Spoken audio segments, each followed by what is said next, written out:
everyone, and welcome to Tabor Talk. So getting right into this, I'm just finishing up on the last Joe Rogan podcast. Kevin Ross. Actually, I think Joe uploaded one earlier today. I haven't gotten to that yet. But Kevin Ross, an awesome guy, actually did a video earlier while I was in the car in the parking lot. And so I have about 5-10 minutes left. And I just wanted to do this. More on Kevin Ross is such a great guy. Really humble. And what a story. His life, his childhood. He was alcoholic when he's like 12 or 13 years old, and like he was sexually molested by his mother-in-law, and he was just complete total loser fuck up, and now he's this incredible Muay Thai champion in Bellator, and he looks cool as shit. He's got a great look. He's got tattoos all over his neck, and real handsome guy. He's got a really great girlfriend. I remember Gina, UFC. I don't know if he's married or I don't know, but he's with her. So you look at that guy from the outside looking in, you go, this guy's got his shit together. You talk about a great life, a guy who's super badass, like he could kick any guy's ass, and he's tough, but yet he'll talk about his fears. He's a human being. So anyway, what I really wanted to talk about here was Joe and Kevin are getting into, they're talking about life is such a mystery. Like Joe says, I have celebrity friends. I've had the smartest people on planet Earth on this podcast, and yet they're wise. And maybe he has Elon Musk, who could build rockets and send shit to Mars, blah, blah, blah, blah, blah. One of the smartest guys ever, and Sean Carroll, Nick Bostrom, all these guys.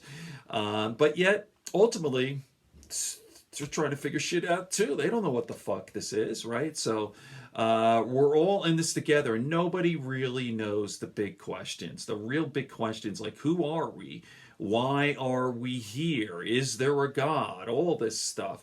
Nobody knows, and that's what makes Joe so great. But anyway, the point here, Joe says we're all different. Like, hey, I like sunshine. It feels good. I'm assuming that it feels good, if you're out and you feel the sun and on your skin and you're comfortable, but maybe not. And then he got into music. Okay, this is what I really want to talk about. So he goes, I have my good friend who's actually a fellow comedian, Joe, says Alonzo, I don't know his last name, but Alonzo, he is huge into jazz, loves jazz, and he goes on all these jazz cruises and he's totally into it. And Joe says, I don't get it. I totally do not like jazz at all. I've tried and I just don't like it. Okay, this is what I want to address.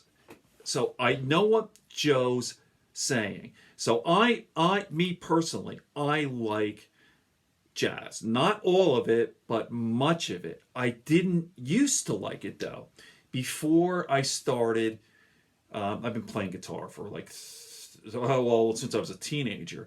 And I got into jazz a little bit in my 20s and 30s. And now I've developed this taste, just like almost anything else. It's an acquired taste. And people who like jazz very often are, not always, but musicians themselves. And what's so appealing about jazz is a couple of things. Number one, it's super, super difficult, really hard and complicated. So that you have the challenge there. And then there's also improvisation. Much of jazz is improv, and it's kind of like a dance. So when you listen to some crazy ass jazz and you figure out, oh my God, I can't believe he's doing that. It's so difficult. And then very often that improv, you don't know where he's going.